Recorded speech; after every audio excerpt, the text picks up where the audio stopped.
Un nuage de poussière s'élevait derrière les sabots de sa jument baie, Penny, lorsque Joel Bryant entra dans Silver Creek. Le soleil tapait sans pitié, transformant la rue principale de la petite ville en une poêle ardente, où chaque pas résonnait entre les bâtiments en bois. Joel ajusta son chapeau pour protéger ses yeux de la lumière aveuglante et se dirigea vers le seul hôtel de la ville, un bâtiment de 2 étages à l'enseigne délavée, l'hôtel Cassidy. Ces 3 derniers mois, il s'y rendait chaque semaine pour acheter des provisions et poster des lettres. Personne en ville ne savait que ses sacoches de sel en cuir contenaient de petits lingots d'or, enveloppés dans une vieille chemise. Personne ne se doutait que sa modeste cabane dans le canyon se trouvait pratiquement sur un filon d'or. Et Joel comptait bien préserver ce secret aussi longtemps que possible. En mettant pied à terre près de la barre d'attache, il remarqua que les marches en bois du porche de l'hôtel semblaient encore plus fissurées que la semaine précédente. La peinture s'écaillait en larges plaques, révélant le bois gris sous les rayons ardents du soleil. Même les fleurs dans les jardinières en bois près des fenêtres paraissaient flétries, malgré l'heure matinale. Poussant la porte, Joel entra dans l'ombre fraîche du hall. L'odeur de la poussière se mêlait à l'arôme du café fraîchement préparé et à la légère senteur des lampes à pétrole. Derrière le comptoir se tenait Julia Cassidy, penchée sur un grand livre de comptes. Ses cheveux châtains étaient soigneusement rassemblés en un chignon, mais quelques mèches rebelles s'étaient échappées et encadraient dans son visage. Elle était absorbée par ses calculs, faisant glisser sa plume le long des colonnes de chiffres. « Bonjour, mademoiselle Cassidy », la salua Joel en retirant son chapeau. Julia leva la tête, et ses yeux gris-bleu croisèrent son regard. Un éclair de soulagement y brilla un instant, avant d'être remplacé par son sourire professionnel habituel. « Monsieur Bryant, comment se passe la prospection? J'espère que la chance vous a enfin souri, dit-elle en fermant son livre et en reposant sa plume dans l'encrier. Joel sentit un pincement de culpabilité, si seulement elle savait la vérité.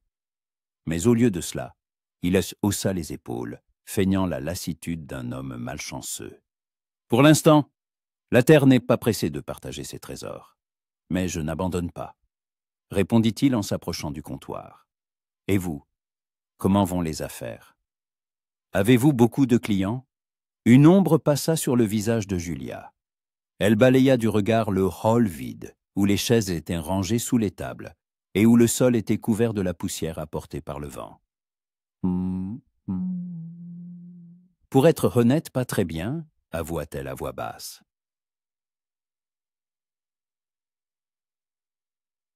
Ces 2 derniers mois, nous avons des problèmes d'eau. Le puits est presque à sec et nous devons transporter l'eau depuis le ruisseau à 1 mille d'ici. Les voyageurs préfèrent s'arrêter à Rockford, où il n'y a pas de problème d'eau. Joel la regarda attentivement. Derrière son calme et apparent, il devinait la fatigue et l'inquiétude. Julia gardait toujours sa dignité, mais il percevait maintenant une note de désespoir dans sa voix. « C'est un sérieux problème, » admit-il. « Et que dit-on en ville? Peut-être qu'un des fermiers serait prêt à partager son eau, chat. » Julia eut un sourire amer en rajustant une mèche de cheveux. Les fermiers eux-mêmes s'en sortent à peine. Le puits du vieux Thompson s'est asséché la semaine dernière. Et la famille Miller songe déjà à déménager en Californie, où la terre n'est pas si aride. Elle se tut, regardant par la fenêtre la rue poussiéreuse, où un petit tourbillon de feuilles et de débris dansait. Joel remarqua qu'elle serrait les mains, s'efforçant de garder son sang-froid. « Et Monsieur Bryant, » dit-elle soudain en se tournant vers lui, « j'ai une proposition à vous faire, qui pourrait vous paraître étrange. »« Je vous écoute, » répondit Joel, sentant son cœur s'accélérer. Julia prit une profonde inspiration, comme pour rassembler son courage. « Votre parcelle est voisine de notre terrain, du côté nord. Il y a là une petite dépression où les l'eau de fonte s'accumule toujours au printemps. Mon défunt père disait qu'il pourrait y avoir des sources souterraines. » Elle marqua une pause, choisissant ses mots. « Je suis prête à vous acheter ce lopin de terre, pour un bon prix. » Joel sentit le monde autour de lui s'arrêter. C'était précisément dans cette dépression dont parlait Julia qu'il avait trouvé le plus riche filon d'or. Si elle commençait à y creuser un puits, combien seriez-vous prête à payer, exactement? Demanda-t-il, s'efforçant de garder une voix neutre. Julia annonça une somme considérable pour un petit lopin de terre stérile. Joël comprit qu'elle était prête à y mettre ses dernières économies. « C'est une offre très tentante, » dit-il lentement, « mais je ne peux pas vendre cette terre. » Le visage de Julia pâlit, et elle baissa les yeux. « Je comprends. Mon prix n'est peut-être pas assez élevé. Ce n'est pas une question d'argent. » La coupa rapidement Joël. « J'ai une autre proposition. Et si je creusais un puits pour vous, ici même, dans la cour de l'hôtel? Gratuitement. » Julia le regarda, surprise. « Gratuitement. Mais pourquoi voudriez-vous m'aider? Nous nous connaissons à peine. » Joël sentit le rouge lui monter aux joues. La vérité était qu'au fil de ses visites hebdomadaires, il s'était attaché à cette femme forte et indépendante. Il admirait la façon dont elle tenait bon depuis la mort de son père, dont elle gérait l'hôtel et prenait soin de ses clients. Mais il ne pouvait l'avouer. « Dans une ville, les gens devraient s'entraider, » répondit-il. « De plus, j'ai de l'expérience dans le creusement de puits. Avant de devenir prospecteur, je travaillais sur la construction du chemin de fer. » C'était la vérité, mais pas toute la vérité.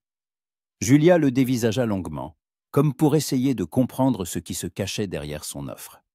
« Vous êtes sûr?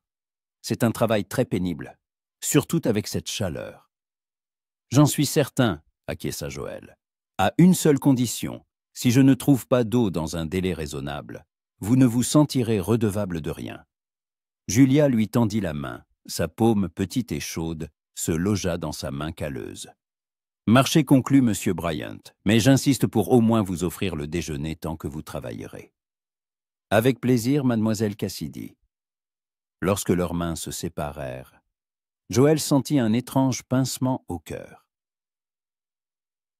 Il ne pouvait détacher son regard de son visage, illuminé par l'espoir et la gratitude. Ils passèrent le reste de la matinée à inspecter la cour pour choisir le meilleur emplacement pour le puits. Julia lui montra où se trouvait l'ancien puits, maintenant presque à sec, et où, selon elle, il serait préférable de creuser le nouveau.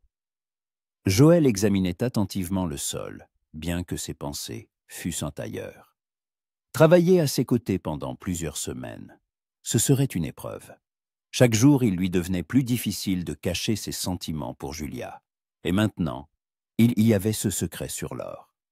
Que se passerait-il si elle apprenait la vérité? Comprendrait-elle qu'il l'aidait non par pitié, mais par amour?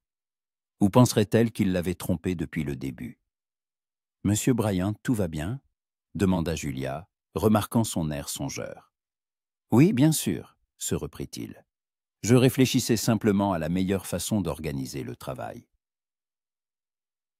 Julia sourit, et ce sourire fit battre son cœur encore plus vite. « Alors, à demain à l'aube ?»« Sans faute, » acquiesça Joël en remettant son chapeau. En montant sur Penny, il se retourna et vit que Julia était toujours sur le porche, le suivant du regard. Dans la lumière du soleil couchant, elle lui parut particulièrement belle, et Joël comprit qu'il s'était mis dans une situation très compliquée. Sur le chemin du retour, il songeait à ce qui l'attendait. D'un côté, il avait l'opportunité de passer plus de temps avec la femme qui occupait toutes ses pensées. De l'autre, chaque jour serait un mensonge, cachant sa richesse et les véritables raisons de son aide. Et si pendant le travail, elle remarquait quelque chose de suspect, si elle comprenait qu'il était loin d'être le pauvre prospecteur qu'il prétendait être. Joël n'était pas sûr de pouvoir garder son secret bien longtemps, surtout en étant si proche de Julia chaque jour. Mais il n'avait pas le choix. Il ne pouvait la laisser perdre l'hôtel à cause d'un manque d'eau. Et il ne pouvait avouer ses sentiments tant qu'un mur de mensonges et de non-dits se dressait entre eux. Arrivé à sa cabane, Joël descendit de cheval et entra. Dans un coffre en bois sous son lit se trouvaient en des sacs remplis d'or, le fruit de 3 mois de dur labeur. Cette fortune suffirait à acheter plusieurs hôtels comme sur celui de Julia. Mais il savait que s'il révélait la vérité maintenant, cela changerait tout entre eux. Et il voulait qu'elle l'aime pour ce qu'il était à ses yeux, un simple prospecteur, prêt à aider une voisine dans le besoin. Pas un homme riche capable de résoudre tous les problèmes avec de l'or. Demain marquerait une nouvelle étape dans leur relation. Joël espérait seulement pouvoir maintenir l'équilibre entre la vérité et le mensonge assez longtemps, pour comprendre ce que Julia ressentait vraiment. L'aube arriva avec un brouillard qui s'étendait sur Silver Creek comme une couverture blanche. Joël se réveilla avant le soleil, une habitude de prospecteur tourmenté par l'inquiétude. Il rassembla ses outils, une pelle, une pioche, une corde et un seau en métal pour remonter la terre. Dans son sac à dos, il mit son petit déjeuner, du pain, de la viande séchée et une gourde de thé. Le trajet jusqu'à l'hôtel prit une demi-heure. Le brouillard ne s'était pas encore dissipé, et les bâtiments en bois ressemblaient à des fantômes surgissant de la brume blanche. Joël s'arrêta devant le portail, regardant les fenêtres du 2e étage. L'une d'elles brillait d'une chaude lumière jaune. Julia était déjà levée. Il poussa le portail, qui grinça comme un vieil accordéon. Aussitôt, une silhouette en robe sombre apparut sur le porche. « Bonjour, monsieur Bryant, je pensais que vous aviez changé d'avis. » La voix de Julia était encore un peu rauque du matin, mais empreinte de vivacité. Elle descendait les marches et le brouillard enveloppait sa silhouette, lui donnant l'apparence d'une vision. « Une parole est une parole », répondit Joël en posant son sac à dos. « Montrez-moi où se trouvait exactement l'ancien puits. » Julia le conduisit dans l'arrière-cour. Ici, le brouillard était plus dense en raison de la proximité du ruisseau. Les vestiges de l'ancien puits formaient un cercle de pierre, à moitié rempli de terre et de débris. Mon père a creusé ici pendant près d'1 mois, raconta-t-elle, debout à côté de Joël. Il a atteint 10 pieds de profondeur et a buté sur de la roche massive. Il a dit que seule la dynamite pouvait continuer. Et il n'y avait pas de dynamite, il n'y avait pas d'argent. Julia eut un sourire amer. Ni pour la dynamite, ni pour des spécialistes, ni pour bien d'autres choses. Joël fit le tour de l'ancien puits, examinant le sol. La terre était argileuse, compacte. Ce n'était en effet pas le meilleur endroit. Il regarda en direction d'un peuplier qui se détachait comme une tache sombre dans le brouillard matinal. Personne n'a essayé de creuser là-bas, demanda-t-il en désignant l'arbre. Mon père disait que c'était trop près des racines. Elles gêneraient. Les racines gênaient le puits, mais pas l'eau. Joël s'approcha du peuplier et s'accroupit, prenant une poignée de terre. Elle était humide, presque mouillée. Vous voyez, cet arbre ne pousse pas ici par hasard. Il y a une veine d'eau souterraine. Julia s'approcha, et Joël sentit le parfum léger et floral de ses cheveux. Une touche inattendue dans cette ville perdue. Vous êtes sûr qu'il faut creuser ici? Aussi sûr qu'on peut l'être en la matière. Il se releva et commença à marquer l'emplacement du futur puits, un cercle de 4 pieds de diamètre, à 3 yards du tronc du peuplier. Julia observait en silence, se serrant les bras. L'air matinal était frais, et elle frissonnait de temps en temps. « Rentrez à l'intérieur, » dit Joël en retirant sa chemise. « Le travail sera long et salissant. Peut-être que je peux aider? Préparez plutôt le petit déjeuner. J'aurai faim dans quelques heures. » Julia jeta un dernier regard au cercle tracé, hocha la tête et se dirigea vers la maison. Joël la suivit du regard, remarquant l'élégance de sa démarche, la droiture de son dos. Même dans une simple robe d'intérieur, elle avait de la prestance. Le premier coup de pelle résonna sourdement. La terre céda plus facilement que prévu, grâce à l'humidité. Il travaillait méthodiquement, enlevant couche après couche, formant un tas de terre bien net. Le brouillard se dissipait peu à peu, révélant un ciel clair. Après 1 heure de travail, il avait creusé de 3 pieds. La terre devenait de plus en plus humide, ce qui était encourageant. Joël retira son chapeau. essuya la sueur de son front et entendit la porte grincer. « Le petit déjeuner est prêt », appela Julia. Il sortit du trou et se dirigea vers la maison, secouant la terre de ses mains. Sur le porche, une cruche d'Ea et un morceau de savon l'attendaient. Julia avait pensé qu'il aurait besoin de se laver. « Merci », dit-il en s'aspergeant le visage et les mains d'eau froide. « Comment ça avance ?»« Pour l'instant, tout va bien. La terre est humide, c'est bon signe. » Dans la maison, une odeur de bacon et de pain frais flottait. 2 assiettes étaient dressées sur la table, et Joël comprit que Julia avait l'intention de déjeuner avec lui. « Il ne fallait pas préparer pour 2, dit-il en s'asseyant. Je devais déjeuner de toute façon, et manger seul est ennuyeux. » Elle lui versa du café, et Joël remarqua que ses mains tremblaient. Légèrement, presque imperceptiblement, mais elles tremblaient. « Vous êtes inquiète ?» demanda-t-il. « Bien sûr que je suis inquiète. C'est mon dernier espoir de sauver l'hôtel. S'il n'y a pas d'eau... » Elle ne termina pas sa phrase, mais le sens était clair. « Et sinon, que ferez-vous? Vous vendrez le terrain? Je ne sais pas. » Julia remua longuement le sucre dans son café sans lever les yeux. « Mon père aimait beaucoup cet endroit. Nous sommes venus de Boston il y a 5 ans. Il rêvait de créer quelque chose de spécial, le meilleur hôtel de la région. Et qu'est-ce que ce qui l'en a empêché? La vie. » Elle leva enfin les yeux, et Joël y vit une telle tristesse que son cœur se serra. J'ai les maladies, les dettes, les mauvaises récoltes. Et puis mon père est mort de la fièvre l'hiver dernier, et je me suis retrouvé seul avec tout ça. Vous avez de la famille, des proches? J'ai une tante à Boston, mais nous ne nous parlons plus. Elle pense que j'ai perdu la tête quand j'ai refusé de vendre l'hôtel et de retourner dans l'Est. Et vous ne le pensez pas? Julia regarda pensivement par la fenêtre, où le trou que Joël creusait était visible dans l'air clair du matin. Et parfois, je me dis qu'elle avait raison. Que j'aurais dû tout vendre, retourner à Boston, épouser un homme respectable et mener une vie calme et prévisible. Mais ensuite, je me souviens du rire de mon père quand nous sommes arrivés, de ses projets, de sa foi en l'avenir. Et je comprends que je n'échangerai ces souvenirs pour rien au monde.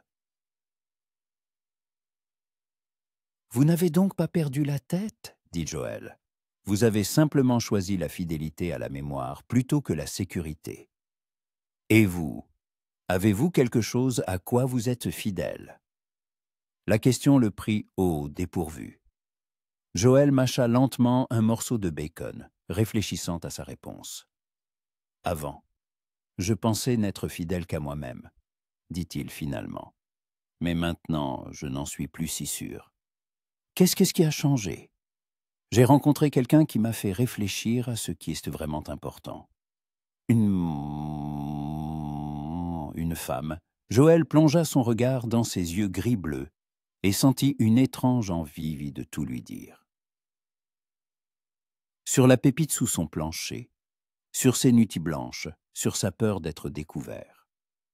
Mais au lieu de cela, il dit « Oui, une femme qui vit plus honnêtement que moi. » Julia sourit. Pour la première fois depuis qu'il l'avait rencontrée, un vrai sourire, pas un sourire forcé. « L'honnêteté est un choix, Monsieur Bryan. Chaque jour, nous choisissons d'être honnêtes ou non. Et si l'honnêteté peut blesser, le mensonge blesse toujours. L'honnêteté pas toujours. » Joël termina son petit déjeuner et se leva, sentant les paroles de Julia résonner en lui. « Il est temps que je continue. Merci pour le repas. » « Monsieur Bryan, » l'interpella Julia, alors qu'il se dirigeait vers la porte. « Cette femme dont vous parliez, connaît-elle vos sentiments? »« Non, » répondit-il sans se retourner. « Et elle ne doit pas les connaître. »« Pourquoi? » ?»« Parce que je ne suis pas l'homme qu'elle mérite. » Il sortit dans la cour et se remit au travail. Le soleil montait et la chaleur s'intensifiait. Joël creusait à un rythme régulier, sans se presser, à l'écoute de la terre. À 5 pieds de profondeur, sa pelle heurta une pierre, avec un bruit métallique. « Maudit soit !» marmonna-t-il en s'accroupissant. Mais ce n'était pas une pierre, c'était trop lisse. Joël dégagea délicatement sa trouvaille et retint son souffle. Devant lui se trouvait un morceau de quartz de la taille d'un poing, parcouru de veines dorées. Son cœur se mit à battre, à tout rompre. Le filon d'or ne passait donc pas seulement sous sa parcelle, mais aussi ici, peut-être même dans toute la vallée. Joël glissa rapidement le quartz dans sa poche et regarda autour de lui. Les fenêtres de l'hôtel lui faisaient face, mais personne n'était visible derrière les vitres.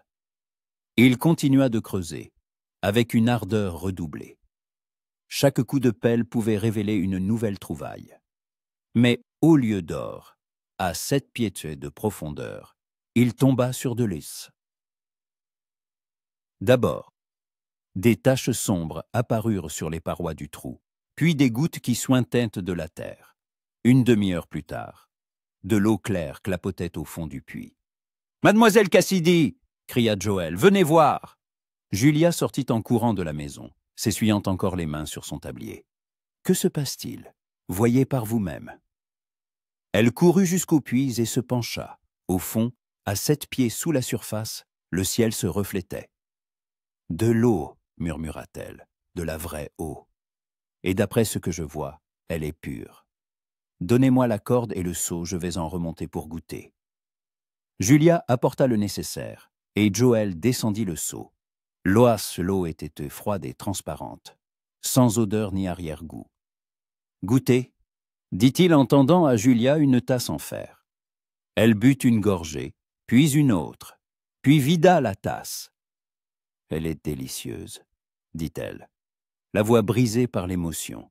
« Mon Dieu, qu'elle est bonne !» Joël la regardait et ressentait quelque chose d'étrange dans sa poitrine, de la joie, de la fierté, ou quelque chose de plus profond. Julia se tenait au bord du puits, une tasse vide à la main, souriant à travers ses larmes.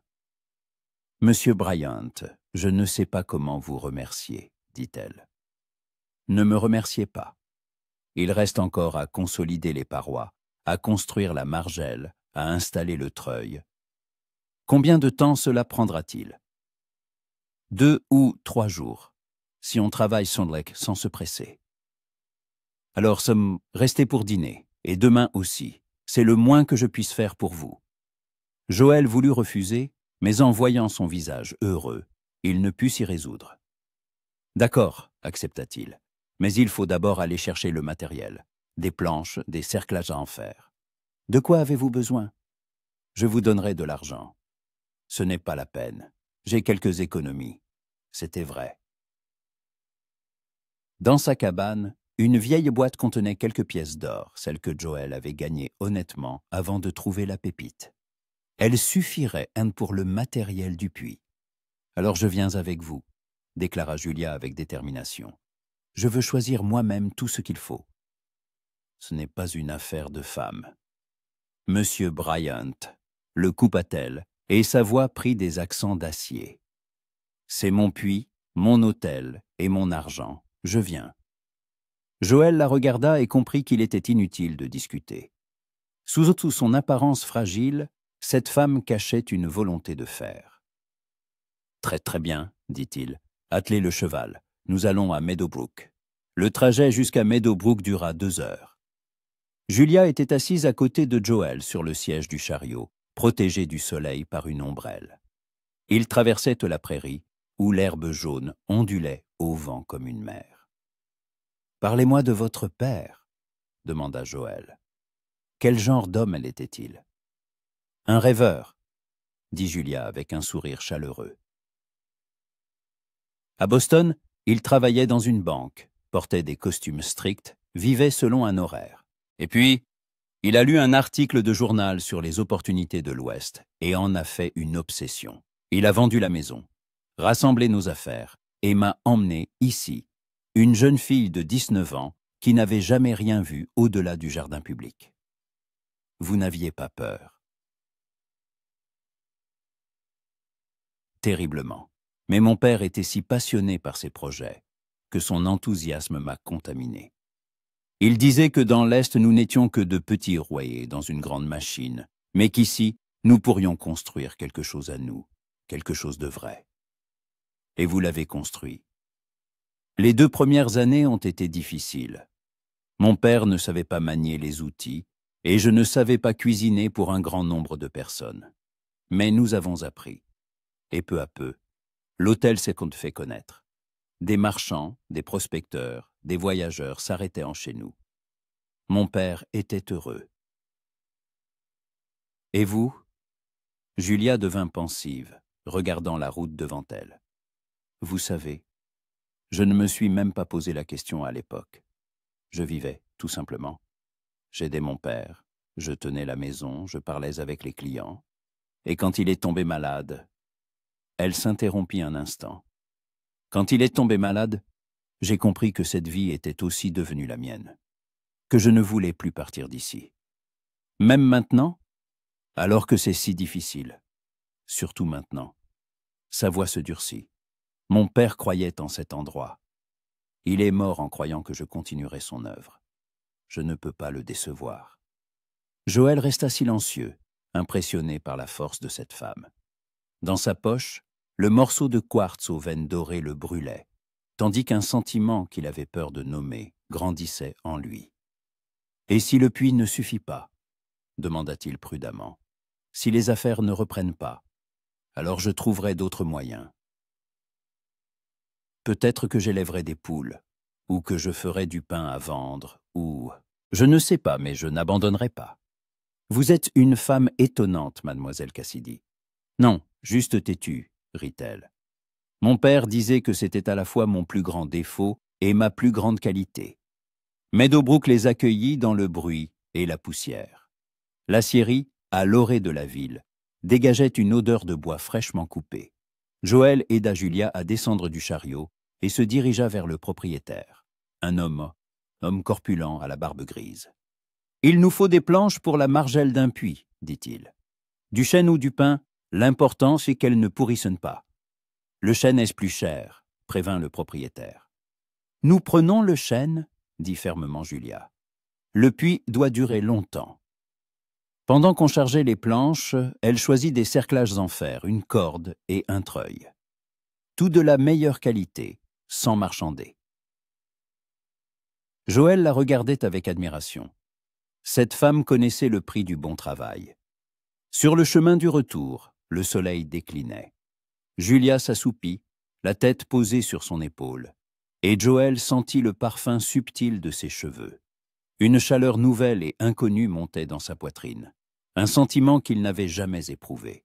« C'est dangereux, pensa-t-il, trop dangereux. » Mais lorsque le chariot entra dans Silver Creek et que Julia se réveilla en lui offrant un sourire endormi, Joël comprit que le danger ne l'effrayait plus.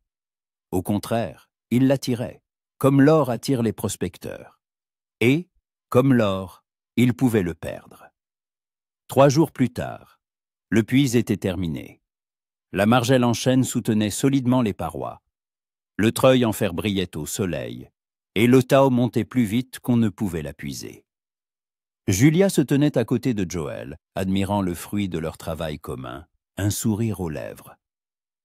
« J'ai du mal à croire que c'est vrai, » dit-elle en descendant le seau dans le puits pour la 10e fois de la matinée. « Il y a de l'eau pure et froide. »« Les clients vont bientôt revenir, » dit Joël en rangeant ses outils dans une caisse. « Les nouvelles vont vite dans des endroits comme celui-ci. Vous vous préparez déjà à partir. » Il y avait dans sa voix quelque chose qui fit s'arrêter Joël. Julia se tenait près du puits, un seau d'eau à la main, et ses yeux exprimaient un mélange d'espoir et de crainte. « Le travail est terminé, » dit-il prudemment. « Mais vous n'êtes pas obligé de partir tout de suite, n'est-ce pas? La ville a besoin de gens comme vous, compétents, honnêtes.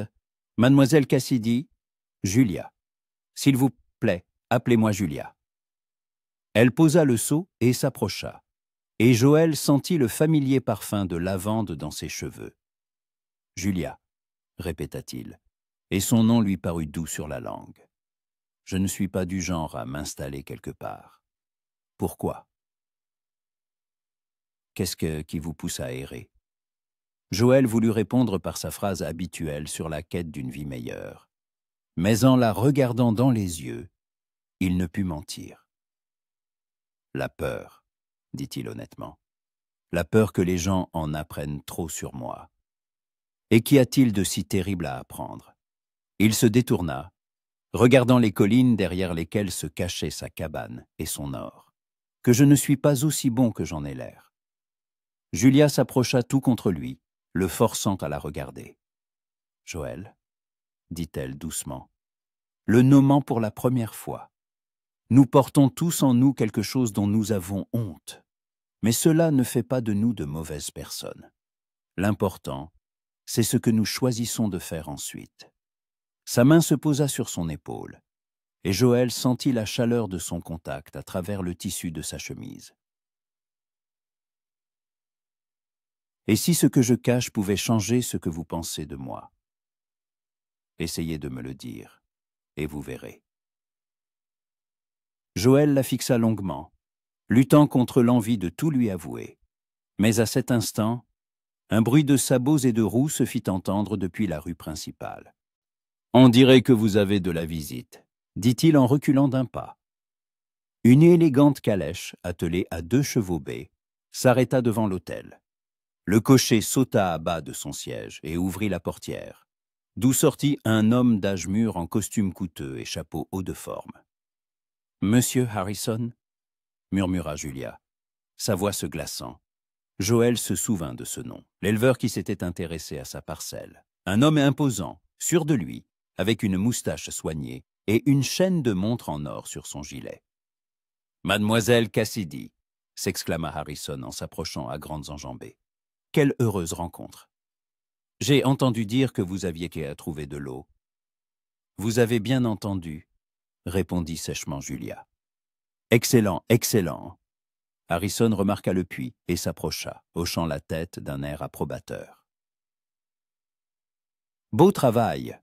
Et voici, je suppose, l'artisan qui vous a aidé. » Le regard de Harrison se posa sur Joël, l'étudiant avec un intérêt non dissimulé.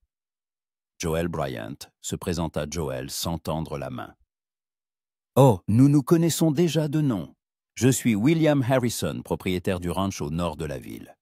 J'ai souvent posé des questions sur votre parcelle aux agents immobiliers. Et qu'avez-vous entendu? Que la terre est assez bonne, mais que le propriétaire ne veut pas vendre. » Harrison sourit, mais son sourire n'atteignit pas ses yeux. « Je suis curieux de savoir ce qui pousse un homme à s'accrocher à un lopin de terre, au milieu de nulle part. »« Peut-être l'attachement à un lieu, » répondit Joël. « Ou peut-être quelque chose de plus matériel. » Harrison le regarda d'un air entendu. Dans ces contrées, la terre a rarement de la valeur pour rien. Julia se tendit, sentant l'hostilité dans l'air. « Monsieur Harrison, si vous avez affaire à moi, discutons-en, » intervint-elle. « Bien sûr, ma chère !» Harrison se tourna aussitôt vers elle, mais Joël remarqua que son regard revenait sans cesse sur lui. « J'ai entendu parler de vos difficultés, et je suis venu renouveler mon offre. 500 $ pour l'hôtel et le terrain attenant. Cash. Je vous l'ai déjà dit, l'hôtel n'est pas à vendre. Mais c'était avant que vous ayez de l'eau. La situation a changé. Vous pourriez vendre à de bonnes mains et commencer une nouvelle vie en ville. Chicago, Saint-Louis. N'est-ce pas tentant? » « Non, » répondit fermement Julia. « C'est ma maison. » Harrison soupira, comme un homme obligé de traiter avec un enfant capricieux. « Mademoiselle Cassidy, vous êtes une jeune et belle femme. Votre place n'est pas dans ce trou perdu. Mariez-vous à un homme respectable, ayez des enfants. »« Monsieur Harrison » l'interrompit Joël. La dame a clairement exprimé sa position. « Ah, Monsieur Bryant » Harrison se tourna vers lui avec un sourire carnassier. « Ne seriez-vous pas celui qui a inspiré à Mademoiselle Cassidy une telle intransigeance? Je me demande ce qu'un homme peut bien recevoir en échange d'un travail gratuit. » Joël fit un pas en avant, les poings serrés, mais Julia l'attrapa par le bras. Assez, dit-elle d'un ton glacial. Monsieur Harrison, quittez ma propriété, immédiatement. Ne vous emportez pas, ma chère. Je vous propose une affaire avantageuse. Partez, tout de suite. Harrison les regarda tous les deux, et une lueur malveillante brilla dans ses yeux. Très bien, mademoiselle Cassidy, mais mon offre n'est pas éternelle. Et la vie dans des endroits comme celui-ci peut être imprévisible, surtout pour une femme seule. Sur ces mots, il se retourna et se dirigea vers sa calèche. Avant de monter, il se tourna vers Joël. « Quant à vous, monsieur Bryan, nous aurons une conversation sérieuse au sujet de votre parcelle et de ce qu'elle pourrait bien cacher. » La calèche s'éloigna, laissant derrière celle un nuage de poussière. Joël la suivit du regard, sentant un frisson lui parcourir le dos. « Un homme désagréable, dit Julia, et dangereux. Il a déjà racheté la moitié des terres de la vallée. » Pourquoi faire? Personne ne le sait vraiment. On dit qu'il veut agrandir son ranch, mais je pense qu'il a d'autres projets. Joël hocha la tête, réfléchissant aux paroles de Harrison. Ce qu'elle pourrait bien cacher. Se doutait-il de quelque chose? Julia, dit-il prudemment, et si vous appreniez qu'il y a quelque chose de précieux près de votre terrain, que feriez-vous? Que voulez-vous dire? Eh bien, supposons, de l'or ou de l'argent. Julia le regarda d'un air pensif. Honnêtement, je ne sais pas. J'essaierai probablement de l'extraire de manière honnête. Pourquoi? Simple curiosité. Harrison a fait une allusion dans ce sens. Joël. Julia lui prit les mains, le forçant à la regarder. Quoi que cache votre parcelle, c'est votre affaire. Vous avez gagné le droit d'en disposer comme bon vous semble. Ces paroles lui réchauffèrent le cœur, mais accrurent en même temps son sentiment de culpabilité. Si elle savait que l'or ne se trouvait pas seulement sur son terrain, mais aussi sous sa propre terre. « Je dois y aller, » dit-il en lâchant ses mains. « Restez pour dîner, s'il vous plaît. » Julia, ne partez pas ce soir. J'ai un mauvais pressentiment depuis la visite de Harrison, comme si un malheur se préparait. Joël plongea son regard dans ses yeux inquiets et ne put refuser. « D'accord, mais demain matin, je dois retourner chez moi. » Entendu. La soirée se passa dans une conversation paisible. Julia prépara un rôti de bœuf aux légumes, et ils dînèrent à la lueur des lampes à pétrole. Dehors, l'obscurité s'épaississait. Des coyotes hurlaient au loin, mais la maison était chaude et accueillante. « Parlez-moi de vos projets, » demanda Julia en lui servant du café. « Que ferez-vous ensuite ?» Joël hésita. Avant, il avait toujours eu un plan. Trouver de l'or, économiser, partir pour une grande ville et commencer une nouvelle vie. Mais maintenant, assis en face de cette femme sous la chaude lumière de la lampe, ses projets lui semblaient vides et dénués de sens. « Je ne sais pas, » avoua-t-il. « Pour la première fois de ma vie, je ne sais pas. » « Et que ressentez-vous quand vous imaginez l'avenir? De la peur, de la solitude. » Il fit une pause, puis ajouta plus bas. « Et le désir de rester ici, près de vous. » Julia rougit et baissa les yeux. « Joël, je sais. C'est trop tôt pour en parler. Nous nous connaissons à peine. Ce n'est pas ça. » Elle leva les yeux, et il lut quelque chose qu'il ne put déchiffrer. C'est juste que chacun a ses secrets, et parfois, ils peuvent en détruire ce qui commence à peine à se construire. « Vous avez des secrets? » ?»« Oui, tout comme vous. » Ils se regardèrent dans la lumière vacillante de la lampe, et une tension pleine de non-dits s'installa entre eux. « Peut-être devrions-nous nous dire la vérité, » proposa Joël. « Peut-être. » Julia resta silencieuse un long moment, puis se leva. « Mais pas ce soir. Ce soir, restez simplement près de moi. » Elle lui prépara un lit sur le canapé du salon, lui apporta une couverture et un oreiller. En lui souhaitant bonne nuit, leurs doigts se frôlèrent, et tous deux sentirent une étincelle passer entre eux. « Bonne nuit ?» « Julia, » dit doucement Joël. « Bonne nuit. » Elle monta dans sa chambre, mais le sommeil ne vint pour aucun d'eux. Joël, allongé sur le canapé, fixait le plafond en pensant aux paroles de Harrison. Que savait-il? Et surtout, qu'allait-il faire? À l'étage, Julia se tenait près de la fenêtre, regardant les étoiles, et pensait à l'homme qui avait fait irruption dans sa vie. À quel point elle commençait à s'attacher à lui et à ce qui pourrait arriver quand il découvrirait son propre secret. Un secret qu'elle gardait depuis son arrivée à Silver Creek. À l'aube, Joël fut réveillé par un bruit. Il tendit l'oreille. Quelqu'un marchait prudemment près de la maison, essayant de ne pas faire de bruit. Trop prudemment pour un simple passant. Joël se leva sans un bruit, prit le couteau à pain sur la table et se glissa vers la fenêtre. Dans la lumière grise de l'aube, il vit deux silhouettes se faufiler autour du puits. L'une d'elles jeta quelque chose dans l'eau. « Julia !» appela-t-il à voix basse, sans quitter la fenêtre. Elle descendit 1 minute plus tard, un peignoir sur sa chemise de nuit. « Que se passe-t-il? Il y avait quelqu'un près du puits. Je pense qu'ils ont jeté quelque chose dans l'eau. » Julia pâlit. Harrison, probablement ses hommes. Ils sortirent dans la cour, et Joël descendit le seau dans le puits. La salle eau dégageait une odeur âcre et chimique. « Du poison, » dit-il d'un ton sombre. « L'eau là n'est plus potable. » Julia s'assit sur le bord du puits, le visage dans les mains. « C'est fini. Encore une fois. »« Non, » dit fermement Joël. « Ce n'est pas fini. Nous trouverons un moyen de purifier l'eau ou nous creuserons un nouveau puits. » « Avec quoi? Je n'ai pas d'argent pour un nouveau puits.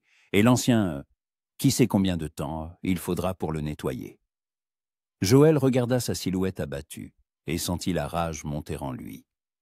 Harrison était allé trop loin. Non seulement il menaçait Julia, mais il essayait de briser sa volonté de résister. Et à cet instant, Joël prit une décision qui allait tout changer. « Julia, » dit-il en s'asseyant à côté d'elle, « je dois vous dire quelque chose. Ce n'est pas le moment de parler. » Au contraire. Il lui prit les mains, la forçant à le regarder. « Ce que je vous ai caché pourrait tout changer. » Une lueur d'espoir mêlée de peur brilla dans ses yeux. « Dites-moi. » Joël prit une profonde inspiration. Il allait franchir une ligne, sans retour possible.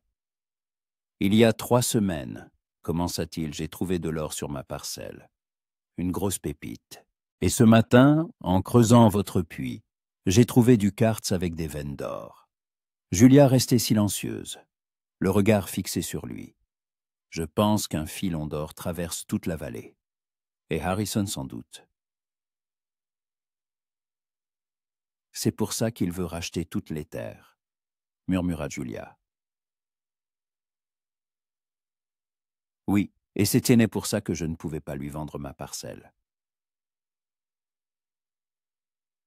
« Et vous auriez pu me le dire plus tôt. J'avais peur. Peur que vous pensiez que je vous aidais par intérêt, que je voulais m'emparer d'une partie de votre terrain. » Julia resta silencieuse un long moment, regardant l'eau empoisonnée du puits. « Et que proposez-vous maintenant ?» demanda-t-elle enfin. « De devenir partenaire, d'unir nos parcelles, d'organiser l'extraction de l'or. Honnêtement, moitié-moitié. Et si je refuse ? Alors je vous aiderai quand même à vous débarrasser de Harrison, même si je dois lui céder ma terre pour cela. » Julia le regarda longuement, attentivement, comme si elle le redécouvrait. « Vous êtes prêt à sacrifier l'or pour moi ? » ?»« Oui. Alors j'ai aussi un secret à partager, » dit-elle en se levant. « Entrons. » Elle le conduisit dans sa chambre et écarta un vieux coffre du mur. Sous celui-ci, dans le plancher, se trouvait une cachette. « Mon père était bien employé de banque à Boston, » dit Julia en sortant un portefeuille en cuir de la cachette. « Mais pas un simple employé. Il s'occupait des investissements dans l'extraction de l'or. Et quand il a entendu parler de gisements prometteurs dans cette région, il a décidé de venir en personne.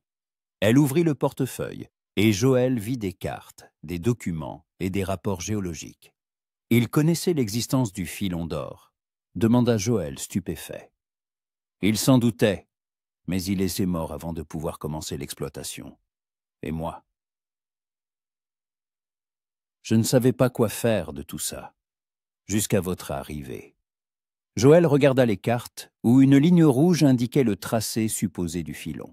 Il traversait en effet toute la vallée, y compris sa parcelle et le terrain de l'hôtel. Nous savions donc tous les deux, dit-il. On dirait bien. Et maintenant? Julia referma le portefeuille et le regarda dans les yeux. Maintenant, nous faisons ce que vous avez proposé. Nous devenons partenaires. Et nous tenons tête à Harrison. Joël lui tendit la main. Partenaire. Partenaire. Accepta-t-elle en lui serrant la main.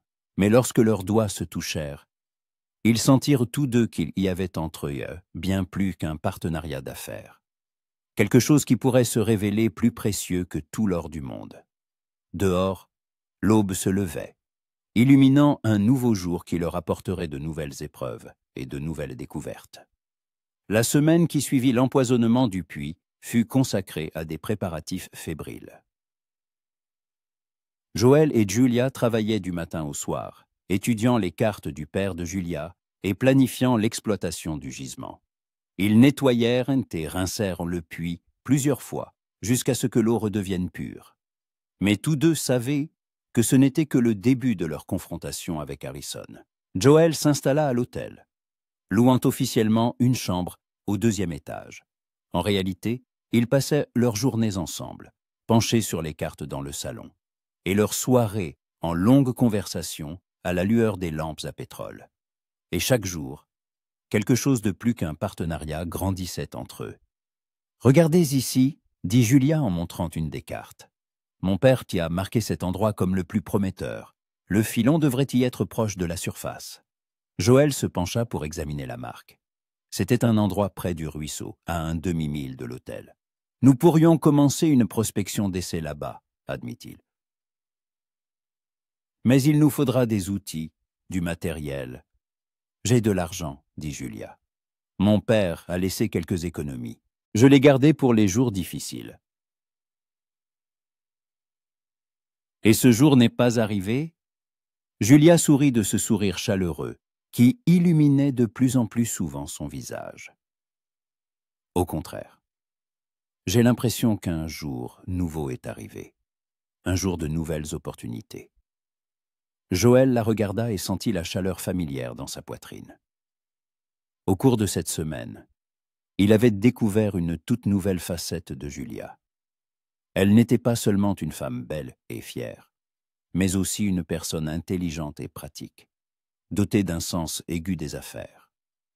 Lorsqu'ils discutaient des plans d'exploitation, ses yeux brillaient et du même feu qui animait autrefois son père. « Julia, dit-il prudemment, que se passera-t-il si nous trouvons de l'or? Beaucoup d'or. Que voulez-vous dire? Cela nous changera.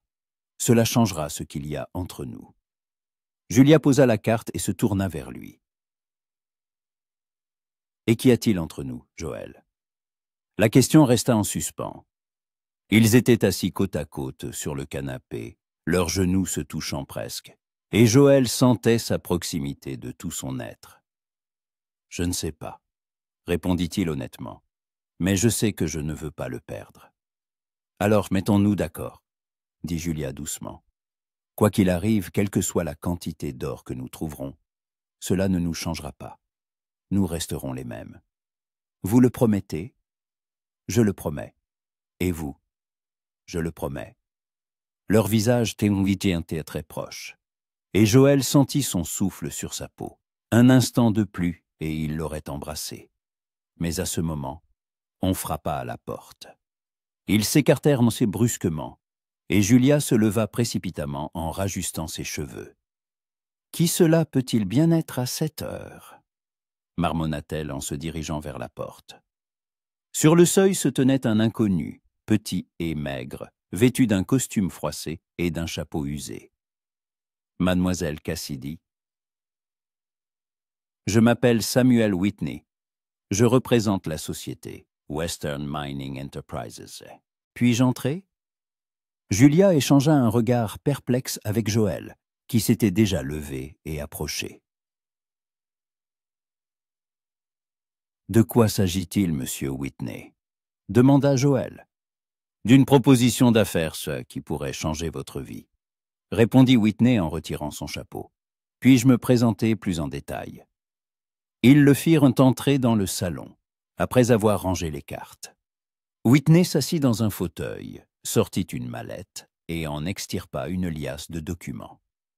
Notre société est spécialisée dans la prospection et l'exploitation de gisements d'or, commença-t-il. Et nous avons été informés que cette région pourrait contenir des formations aurifères prometteuses. D'où tenez-vous cette information? Demanda Julia avec méfiance. Nous avons nos sources. Géologue, prospecteur. Whitney fit un geste vague de la main. L'important, c'est que nous sommes à une presse à vous offrir des conditions de collaboration avantageuses. Lesquelles exactement? Intervint Joël. Nous prenons en charge tous les frais de prospection et d'exploitation. Nous fournissons l'équipement, les spécialistes, les ouvriers, et nous partageons les bénéfices à parts égales, 50-50. L'offre semblait alléchante, mais quelque chose dans les manières de Whitney était troublant. Il jetait des regards trop fréquents vers la porte, et ses mains tremblaient légèrement. « Et s'il n'y a pas d'or » demanda Julia. « Niyakum. » Alors vous ne perdez rien. Nous assumons tous les risques. C'est trop beau pour être vrai, remarqua Joël. La vie réserve parfois d'heureuses coïncidences, monsieur Bryant. Et quelles garanties avons-nous que votre société est honnête? Whitney sortit de sa mallette des documents officiels avec des sceaux et des signatures. Voici notre licence, voici des lettres de recommandation. Vous pouvez tout vérifier. Julia prit les documents et les feuilleta. Ils semblaient convaincants, mais en tant que fille d'employé de banque, elle savait que les papiers se falsifiaient facilement. « Nous avons besoin de temps pour réfléchir, » dit-elle. « Bien sûr, mais ne tardez pas trop. Nous avons d'autres options dans la région. » Whitney se leva en rangeant ses documents. « Je vous donne 3 jours. Si vous décidez de collaborer, vous me trouverez à l'hôtel Golden Eagle à Meadowbrook. » Après son départ, Joël et Julia restèrent silencieux un long moment. « Qu'en pensez-vous » demanda enfin Julia. « Je pense que c'est un homme de Harrison. Sa venue est trop opportune. Je le pense aussi. Mais si nous nous trompons, si c'est une réelle opportunité... » Joël s'approcha de la fenêtre et regarda dehors.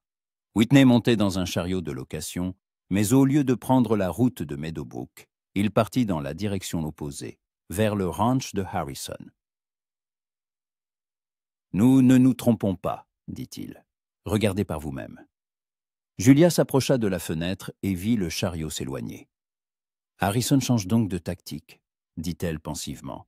« S'il ne peut pas nous forcer à vendre, il essaye d'accéder alors par le biais d'une fausse société. C'est bien possible. Que faisons-nous? Ce que nous avions prévu. Nous commençons l'exploitation nous-mêmes, mais en secret, jusqu'à ce que nous soyons sûrs d'avoir trouvé quelque chose de valable. Le lendemain matin, ils se rendirent au ruisseau en portant outils et provisions. L'endroit marqué sur la carte se trouvait dans une petite combe entourée de collines. C'était un lieu calme et isolé, idéal pour une exploitation secrète. « C'est ici que mon père a pris ses notes, » dit Julia en consultant la carte. « Vous voyez cette pierre? Il l'a dessinée. » Joël examina l'endroit. Le sol était pierreux, mais pas trop dur. Le ruisseau coulait à 20 yards de là, ce qui était pratique pour laver la roche. « Essayons, » dit-il en saisissant sa pioche. Ils travaillèrent à tour de rôle, se relayant toutes les demi-heures. Julia se révéla étonnamment endurante. Elle creusait avec la même détermination qu'elle mettait à gérer l'hôtel, et Joël admirait sa ténacité. À midi, ils avaient creusé de 2 pieds, sans rien trouver d'intéressant. de la terre ordinaire, des pierres, des racines. Peut-être que mon père s'est trompé, dit Julia avec doute en essuyant la sueur de son front. Il est trop tôt pour conclure. L'or peut se trouver plus profondément. Ils reprirent le travail, et 1 heure plus tard, la pioche de Joël heurta quelque chose de dur avec un bruit métallique. Mais ce n'était pas une pierre. C'était trop lisse. « Julia, venez voir !» Elle accourut et se pencha sur le trou. Joël dégageait délicatement sa trouvaille, et peu à peu, les contours d'un petit objet métallique apparurent. « Qu'est-ce que c'est ?» murmura Julia. « Nous allons voir. » Après quelques minutes de travail supplémentaire, Joël sortit de terre une vieille boîte en fer blanc, hermétiquement fermée. « C'est lourd !» dit-il en la soupçant. « Ouvrez-la !» Le couvercle, rouillé par le temps, céda avec difficulté. À l'intérieur se trouvaient des objets enveloppés dans un tissu huilé. Joël déballa le premier paquet et retint son souffle. Sur sa paume reposaient 3 pépites d'or, chacune de la taille d'une noix.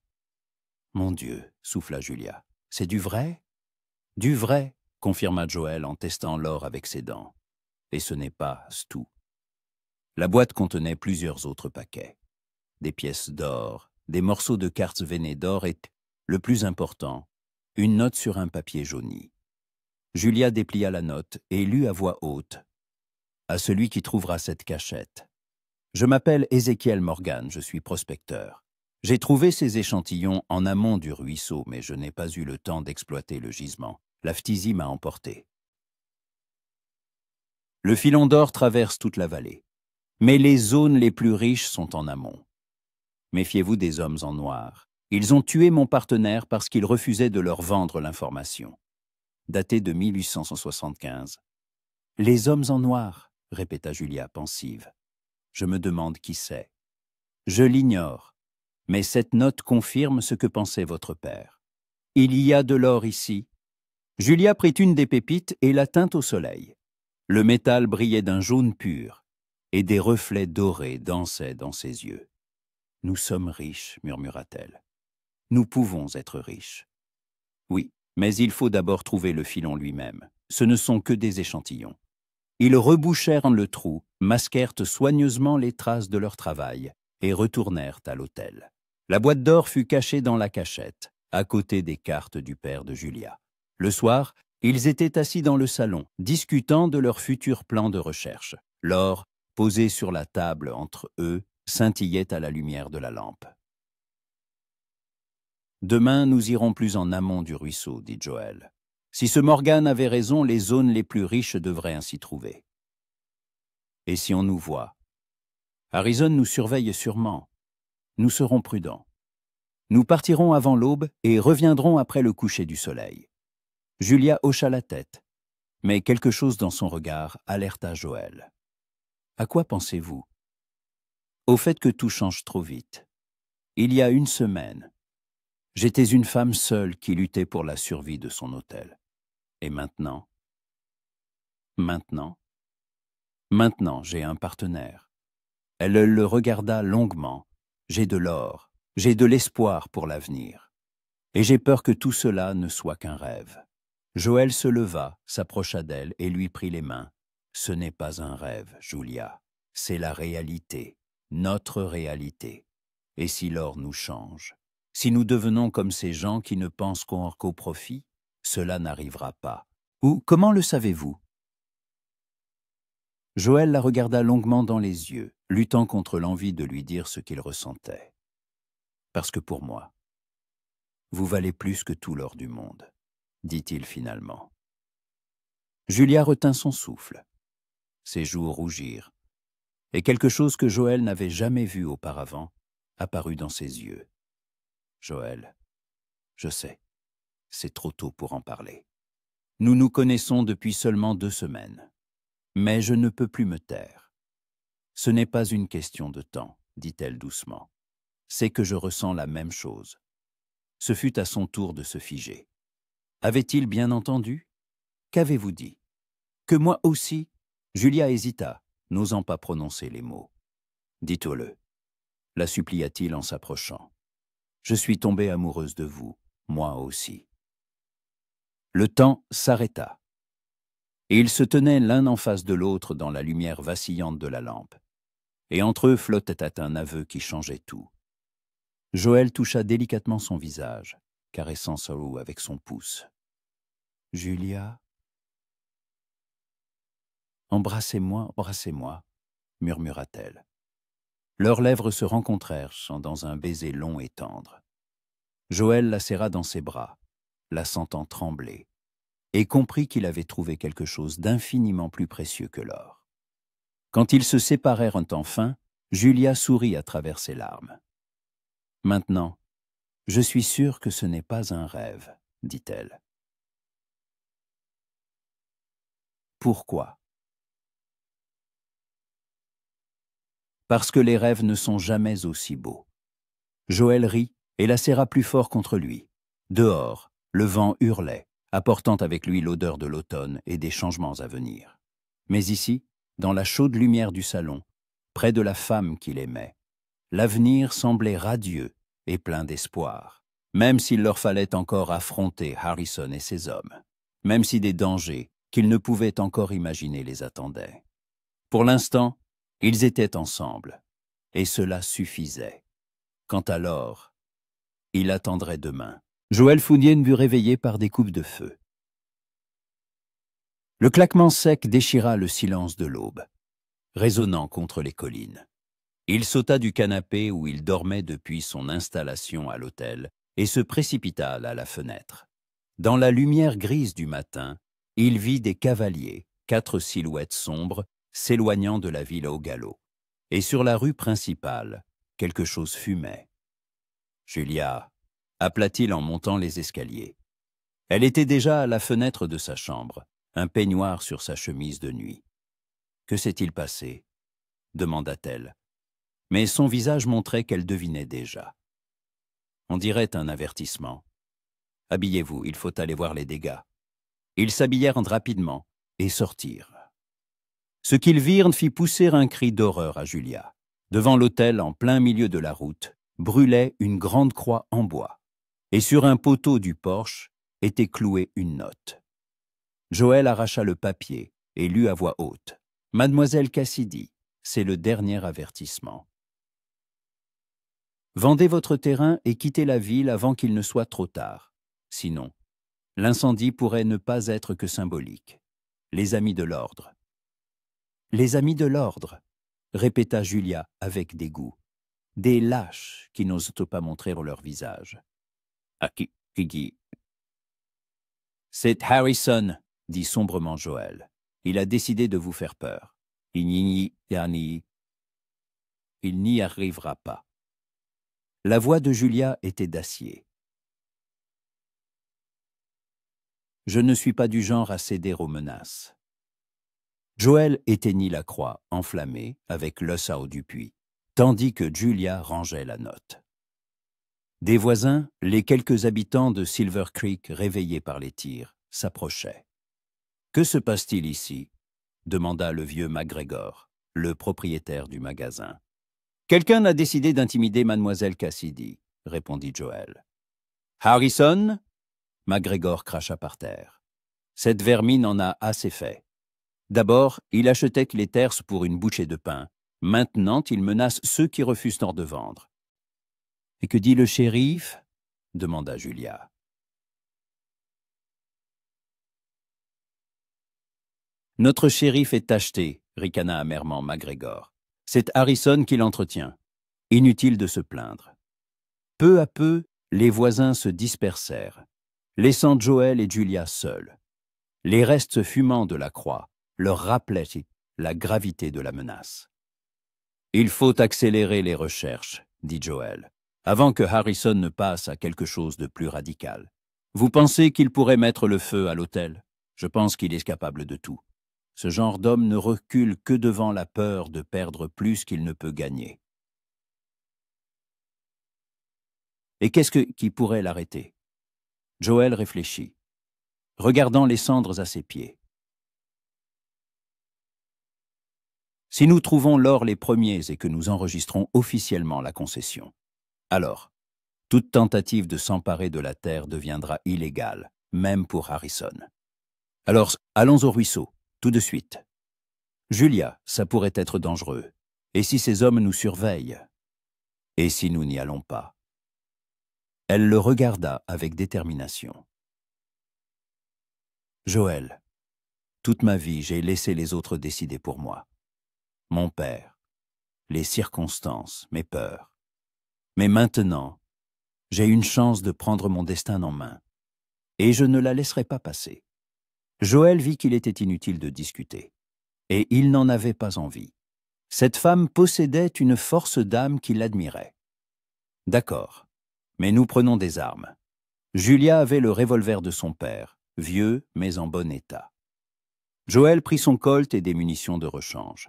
Ils rassemblèrent leurs outils, des provisions, et partirent vers le ruisseau en évitant les routes principales. L'endroit de leur fouille de la veille semblait intact. Joël inspecta les environs. Aucune trace de présence étrangère. « Commençons par l'amont, dit-il. Si Morgan avait raison, les Andletrich doivent être plus hauts. » Ils remontèrent le ruisseau sur un demi-mile, jusqu'à un endroit où l'eau coulait entre de hautes berges rocheuses. L'endroit était encore plus isolé et, surtout, invisible de la route.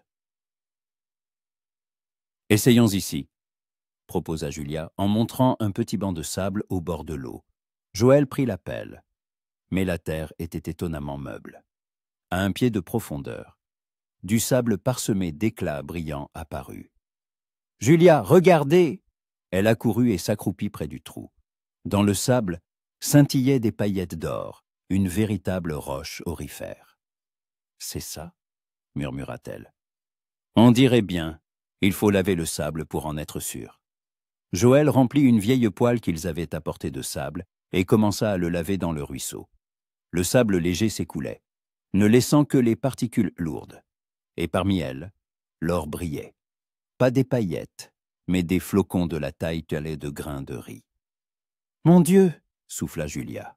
« Combien peut-il y en avoir ici ?»« Je ne sais pas, mais assez pour changer notre vie. » Ils travaillèrent jusqu'à midi, explorant différentes zones le long du ruisseau. L'or était partout, en plus ou moins grande quantité, mais présent. Il devenait clair qu'ils avaient découvert non seulement un gisement, mais un gisement très riche.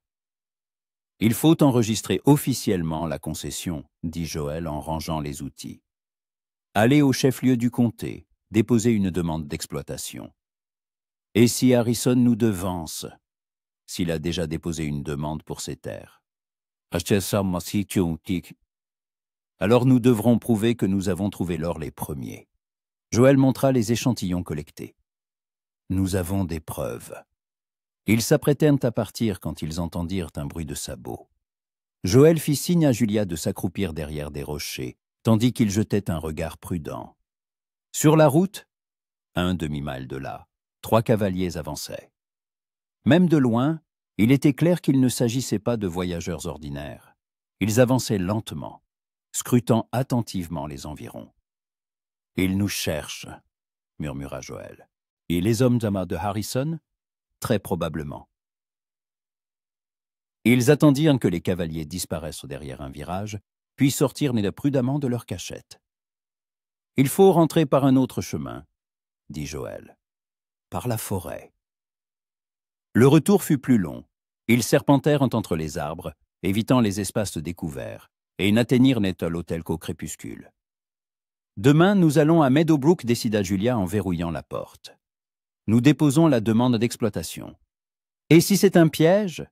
Si Harrison attend justement que nous annoncions notre découverte, alors nous l'affronterons. » Julia sortit le revolver de son père et vérifia le barillet. « J'en ai assez de me cacher et d'avoir peur. » Joël la regarda résolue, belle, prête à se battre pour son bonheur, et sentit une vague de fierté. Cette femme méritait tout l'or du monde. « D'accord, » dit-il. « Nous partons demain, mais il faut d'abord bien se préparer. » Le soir, ils dessinèrent en des cartes détaillées du gisement, décrivirent toutes les zones aurifères et préparèrent des échantillons. Julia sortit tous les documents de son père, qui pourraient sans manque servir à prouver leurs droits. « Joël, dit-elle alors qu'ils finissaient de leurs préparatifs. Et après, quand nous aurons les droits sur le gisement, nous commencerons l'exploitation. Nous embaucherons des ouvriers, achèterons du matériel. Non, je ne parle pas de ça. Je parle de nous, de ce qu'il y a entre nous. » Joël posa les documents et la regarda. « Et que voudriez-vous qu'il y ait? Je veux que nous soyons ensemble, pas seulement comme partenaires d'affaires. C'est ce que je veux aussi. » Alors pourquoi dormez-vous en bas et moi en haut? La question flotta dans l'air. Ils se regardaient, et une tension qui montait depuis plusieurs jours vibrait entre eux. « Parce que je veux faire les choses bien, » dit doucement Joël. « Vous méritez mieux que de simplement Joël. » Julia se leva et s'approcha de lui. « Je suis une femme adulte. Je sais ce que je veux. Et que voulez-vous? Vous. » Elle posa ses mains sur ses épaules. « Je vous veux, ici et maintenant. » Joël la serra dans ses bras, l'attirant contre lui. « Julia, si nous franchissons ce pas, alors quoi? Vous le regretterez? Non, mais tout changera. Tout a déjà changé, depuis le jour où vous avez creusé mon puits. » Leurs lèvres se rencontrèrent dans un baiser passionné. Cette fois, il n'y avait plus la prudence d'avant, seulement le désir et l'amour qu'ils ne pouvaient y plus cacher. « Montant, » murmura Julia. Joël lui prit la main et ils montèrent dans sa chambre. La lumière de la lune filtrait par la fenêtre, éclairant un décor simple mais confortable. Julia se tourna vers lui, et ses yeux ne reflétaient aucune peur, seulement de l'amour et de la détermination. « Je n'ai jamais, » commença-t-elle. Mais Joël l'interrompit doucement par un baiser. « Je sais, et je serai délicat. » Ce qui suivit fut tendre et magnifique. Ils s'aimèrent lentement, découvrant de nouvelles facettes de l'intimité, et quand tout fut fini, ils restèrent enlacés, écoutant le vent nocturne murmurer dehors. « Maintenant, nous sommes vraiment partenaires, » murmura Julia, la tête sur son épaule. « Plus que des partenaires, » répondit Joël en embrassant ses cheveux. « Alors quoi? Une famille. » Julia leva la tête et le regarda. « Vous me demandez en mariage, monsieur Bryant? Et accepteriez-vous si je le faisais, mademoiselle Cassidy?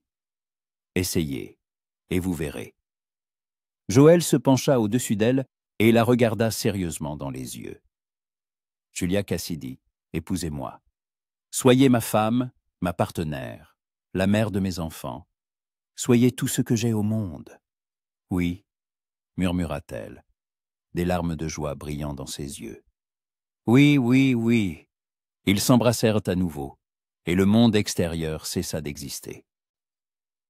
Il n'y avait plus de Harrison et ses menaces, plus de peur ni de doute. Il n'y avait que leur amour et un avenir doré qui les attendait. Mais dehors, quelqu'un observait la fenêtre éclairée de l'hôtel. Une silhouette sombre, à la lisière de la forêt, prenait des notes dans un petit carnet.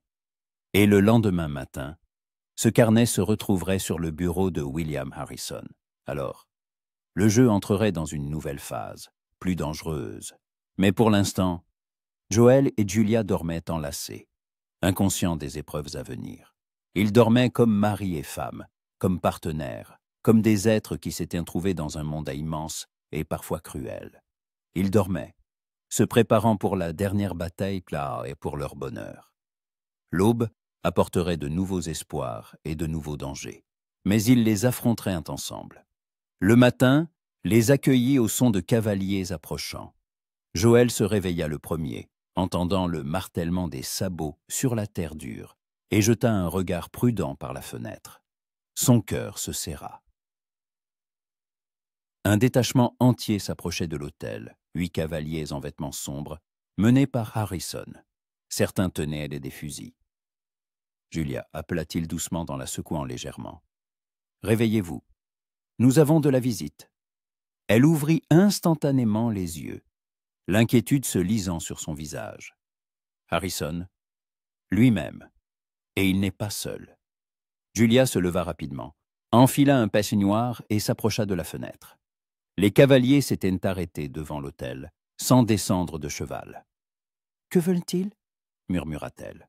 « Nous allons bientôt le savoir. Habillez-vous vite. » Ils s'habillèrent à la hâte. Joël vérifia son revolver, Julia prit le col de son père. Ils cachèrent les documents et les échantillons d'or dans la cachette sous le plancher. On frappa à la porte d'un coup autoritaire et exigeant. « Mademoiselle Cassidy !» cria la voix de Harrison. « Ouvrez! Nous devons parler. » Joël et Julia échangèrent un regard. Il n'y avait pas d'issue. « J'arrive !» répondit Julia en descendant les escaliers. Elle ouvrit la porte, mais laissa la chaîne de sécurité. Harrison se tenait sur le porche, entouré de ses hommes. Son visage était sombre. « Mademoiselle Cassidy, enlevez cette chaîne. La conversation sera longue. » Parlez d'ici, c'est plus pratique pour moi. Je crains que la commodité ne soit pas la priorité. Harrison fit un signe de tête à l'un de ses hommes. Un colosse en veste de cuir s'abattit sur la porte de toute son épaule. La chaîne céda avec un craquement sec. Julia recula et Harrison et ses hommes entrèrent dans le salon. Joël les attendait, debout près de la cheminée, la main sur la crosse de son colt. « Monsieur Bryant, salua poliment Harrison. Ravi de vous voir ici. Cela explique beaucoup de choses. »« Quoi exactement » demanda froidement Joël. « Le refus soudain de mademoiselle Cassidy de vendre son terrain. Votre étrange désir d'aider des inconnus. Et bien sûr vos promenades près du ruisseau. » Julia pâlit, mais garda sa dignité. « Je ne vois pas de quoi vous parlez. »« De l'or, ma chère. De l'or que vous avez trouvé sur vos terres. » Harrison sortit un petit sac de sa poche et en versa le contenu sur la table. Des paillettes d'or brillèrent dans la lumière du matin. « Mes hommes ont trouvé ça à l'endroit où vous creusiez hier. Très imprudent de votre part de laisser des traces. »« Même si c'était le cas, » dit Joël. « La terre appartient à mademoiselle Cassidy.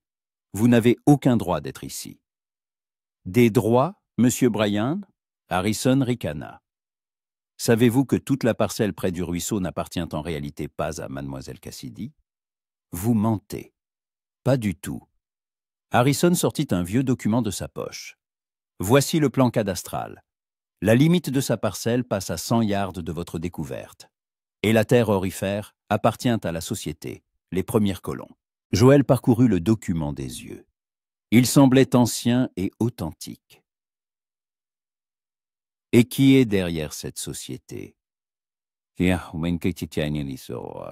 Des gens qui ont pensé à l'avenir bien avant votre arrivée. Harrison fit signe à 2 de ses hommes. « Vous avez 1 heure pour quitter cette terre, après quoi votre présence sera considérée comme une intrusion illégale. » « Et si nous refusons ?» Julia se redressa de toute sa hauteur. « Alors je devrais utiliser la force, et ce sera désagréable pour tout le monde. »« Surtout pour vous, » lança Joël. « Monsieur Bryant, j'ai 8 hommes. Vous n'avez que vous-même et une femme effrayée.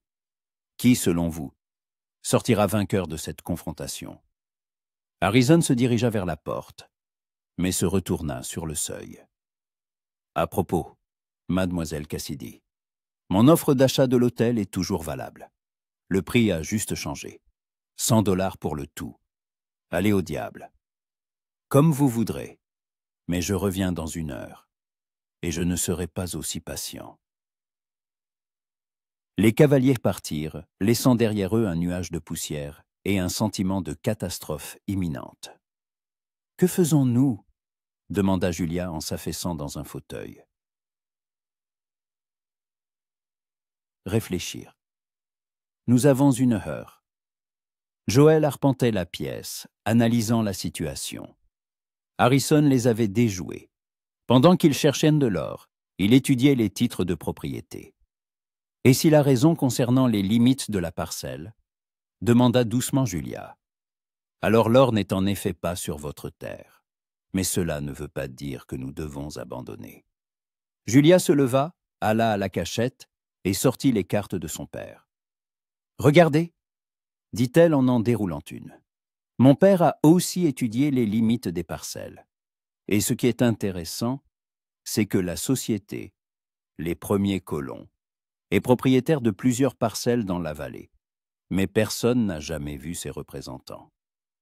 Une société fictive, on dirait bien. Mon père a essayé de savoir qui était derrière, sans succès. » Joël étudiait les cartes. Donc, quelqu'un a acheté à l'avance toutes les parcelles prometteuses sous de faux noms. Et il se manifeste maintenant pour récolter les fruits. Harrison, très probablement.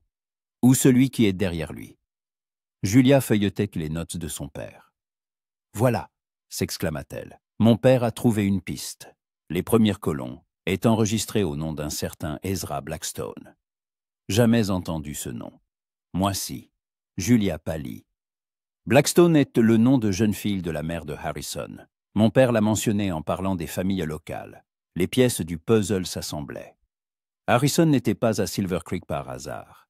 Lui ou sa famille connaissaient l'existence de l'or et se préparaient méthodiquement à l'exploiter. « Il se joue donc de nous depuis longtemps, » dit sombrement Joël. On dirait bien. Mais si les documents sont des faux, même si c'est le cas, nous ne pourrons pas le prouver. Nous n'avons ni le temps ni les moyens. Alors quoi? Joël s'approcha de la fenêtre, songeur. Dehors, la route attendait le retour de Harrison et de ses hommes. « Nous partons, » dit-il finalement. « Quoi » Julia n'en croyait pas ses oreilles. « Nous partons maintenant. Nous prenons l'or que nous avons trouvé et nous commençons une nouvelle vie ailleurs. Mais l'hôtel, Julia, regardez la vérité en face. Si Harrison possède vraiment les terrains aurifères, il ne s'arrêtera pas tant qu'il n'aura pas aussi votre terre. Toto Ntuta, il trouvera un moyen de vous chasser d'ici. »« Mais c'est ma maison, » murmura-t-elle. « Mon père y a vécu et y était mort. Et il n'aurait pas voulu que vous mouriez en défendant des pierres et des poutres. » Joël s'approcha d'elle et qu'elle lui prit les mains. « Nous avons assez d'or pour acheter une terre ailleurs, construire un nouvel hôtel meilleur que celui-ci, fonder une famille. » Dans ses yeux, les larmes et la détermination se livraient à cette bataille. Et les habitants, MacGregor, les autres voisins. « Nous allons les abandonner ? Ce sont des adultes, ils prendront leurs propres décisions. » Julia resta silencieuse un long moment, regardant par la fenêtre les collines familières. « D'accord, » dit-elle enfin, « mais prévenons-les d'abord. » Ils rassemblèrent rapidement le nécessaire. L'or, les documents, les armes, quelques vêtements. Les chevaux étaient dans la grange derrière la maison, accessibles sans être vus. Pendant que Joël sellait les chevaux, Julia courut chez MacGregor. « Harrison revient dans une demi-heure avec ses hommes de main, » prévint-elle le vieil homme. « Si vous ne voulez pas d'ennui, fermez votre magasin et ne vous montrez pas. »« Et vous ?» demanda MacGregor. « Nous partons. » « Pour toujours. » Julia regarda vers l'hôtel où Joël l'attendait avec les chevaux. « Je ne sais pas. Peut-être. Bonne chance, ma petite. Vous êtes une bonne personne. Vous ne méritez pas ça. » Ils partirent par l'arrière-cour et prirent la direction des montagnes. Joël connaissait des sentiers qui menaient à la grande route sans croiser les hommes de Harrison. « Où allons-nous » demanda Julia alors qu'ils s'arrêtaient pour abreuver les chevaux. Pour l'instant, vers le nord, loin de Harrison et de ses terres. Et après, nous trouverons un bon endroit, avec de l'eau, une terre fertile, des voisins convenables. Nous achèterons une parcelle et nous recommencerons tout. Julia hocha la tête, mais Joël voyait que quitter sa maison lui était difficile. « Vous regrettez ?» demanda-t-il. « Non, » répondit-elle fermement. Avec vous, je suis prête à recommencer ma vie n'importe où. Même si nous devons vivre modestement, nous n'avons pas autant d'or que Harrison. Joël, Julia tourna son cheval vers lui. Pour moi, vous valez plus que tout l'or du monde. L'important, c'est que nous soyons ensemble. Il se pencha vers elle et l'embrassa, longuement et tendrement. Alors, allons construire notre avenir. Le soir, ils atteignirent la petite ville de Pine Ridge et s'installèrent dans un hôtel. Une fois dans leur chambre, Julia se permit enfin de se détendre. « Vous savez, dit-elle, assise près de la fenêtre, je pensais que je serais triste d'avoir perdu ma maison. Mais étrangement, je me sens soulagée. Pourquoi? Probablement parce que ces dernières années, l'hôtel n'était plus une maison, mais un fardeau. Les soucis constants, les dettes, la solitude. Maintenant, j'ai de nouvelles opportunités. Et que voulez-vous faire maintenant? Julia regarda pensivement le soleil couchant. Je veux trouver un endroit où nous pourrons être heureux. Construire une maison, avoir des enfants.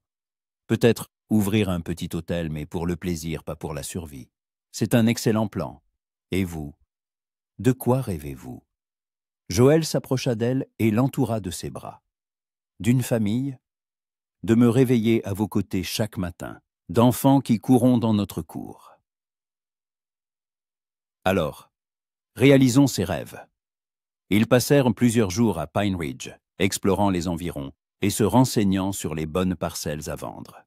Ils finirent par trouver ce qu'ils cherchaient, une petite ferme dans une vallée pittoresque, dont le propriétaire avait décidé de rejoindre sa famille en Californie. « Il y a tout ce qu'il nous faut ici, » dit Joël en inspectant le terrain. « Une bonne terre, une source d'eau, une forêt à proximité. »« Et c'est magnifique, » ajouta Julia en admirant la vue sur les montagnes. Mon père aurait dit que c'est l'endroit idéal pour un nouveau départ. Ils achetèrent et mirent la ferme avec leur or honnêtement gagné et commencèrent à s'installer. Joël répara la maison, Julia s'occupa du jardin et du potager. À l'automne, ils avaient une demeure confortable et une petite exploitation. « L'hôtellerie ne vous manque pas ?» demanda Joël un soir, alors qu'ils étaient assis sur le porche, admirant le coucher de soleil. « Vous savez, j'y ai pensé, » répondit Julia. « Et j'ai réalisé que je veux réessayer, mais différemment. » « Comment ça? Construire un petit hôtel ici, pas pour des voyageurs de passage, mais pour des gens qui cherchent le calme et la beauté. Un endroit où l'on peut se ressourcer. » Joël sourit. « J'aime cette idée. Et vous savez quoi? Il nous reste un peu d'or. Peut-être assez pour la construction. Alors, au travail. » Le printemps suivant, ils commencèrent la construction d'un nouvel hôtel, petit mais accueillant, avec vue sur les montagnes et le murmure du ruisseau. À l'été, les premiers clients arrivaient et l'affaire prospéra. Un matin, alors que Julia servait le petit déjeuner, un cavalier familier s'approcha de l'hôtel. Joël regarda par la fenêtre et fronça les sourcils. « Qui est-ce » demanda Julia. « McGregor, de Silver Creek. » Le vieil homme descendit de cheval et se dirigea vers le porche. Il avait l'air fatigué et poussiéreux. « McGregor » l'appela Julia. « Qu'est-ce qui vous amène dans notre région? » « Des nouvelles, c'est ma petite. De grandes nouvelles. » Ils le firent entrer et lui offrirent un café. McGregor but sa tasse d'un trait avant de parler. « Harrison est en prison, » annonça-t-il sans préambule. « Quoi? » Joël n'en croyait pas ses oreilles. « En prison. Il a été arrêté il y a 3 mois pour falsification de documents. » Comment est-ce ceci arrivé? Des gens du tribunal du comté sont venus vérifier ses titres de propriété. Il s'est avéré que la moitié d'entre eux étaient des faux. Et la société, les premiers colons, n'a jamais existé. Julia et Joël échangèrent un regard. Et ces hommes? Ils se sont dispersés dès que leur patron a été arrêté. La ville est vide maintenant. Il ne reste que moi et quelques autres familles. « Et la terre près du ruisseau ?» demanda Joël. « Elle est libre. Il s'est avéré qu'elle n'appartenait à personne. Vous pouvez revenir et la réclamer. » Joël et Julia restèrent silencieux un long moment, digérant la nouvelle. « Qu'en pensez-vous » demanda-t-il enfin. Je pense que nous avons trouvé notre place ici, répondit Julia en regardant leur jardin bien entretenu. Nous avons une maison, une affaire qui nous plaît. Pourquoi tout changer? Et l'or, qu'il reste dans la terre. Peut-être que d'autres chercheurs de bonheur le trouveront un jour. Nous avons déjà tout ce dont nous avons besoin. MacGregor resta quelques jours chez eux, se reposa et repartit pour Silver Creek. Et Joel et Julia continuèrent à construire leur nouvelle vie. 1 an plus tard, ils se marièrent dans la petite église de Pine Ridge. Le mariage fut modeste, mais chaleureux, avec quelques voisins, des clients de l'hôtel devenus des amis, et le prêtre qui bénit leur union. Vous regrettez de ne pas être retourné chercher l'or, demanda Joel lors de leur première nuit de noces. Non, répondit Julia en posant sa tête sur son épaule. Nous avons trouvé quelque chose de bien plus précieux. Quoi donc? L'amour. Une maison. La paix du cœur. Joël embrassa ses cheveux qui sentaient la lavande. « Et vous savez ce qui est le plus étonnant ?» continua-t-elle. « Quand j'étais à Silver Creek, j'avais l'impression que la vie me passait sous le nez. Maintenant, je comprends qu'elle ne fait que commencer. Dehors, le vent soufflait dans les pins, une chouette ululait au loin, et dans leur maison chaleureuse régnait la paix et le bonheur. L'or appartenait au passé. Mais ils avaient trouvé quelque chose d'infiniment plus précieux, un amour qui réchauffait leur cœur et éclairait leur chemin vers l'avenir. Et quelque part, dans le lointain Silver Creek, le vieux ruisseau charriait toujours dans ses eaux des paillettes d'or, attendant de nouveaux rêveurs. Mais Joël et Julia n'avaient plus besoin de l'or de la terre. Ils avaient l'or de l'amour dans leur cœur. Et cela suffisait pour une vie de bonheur.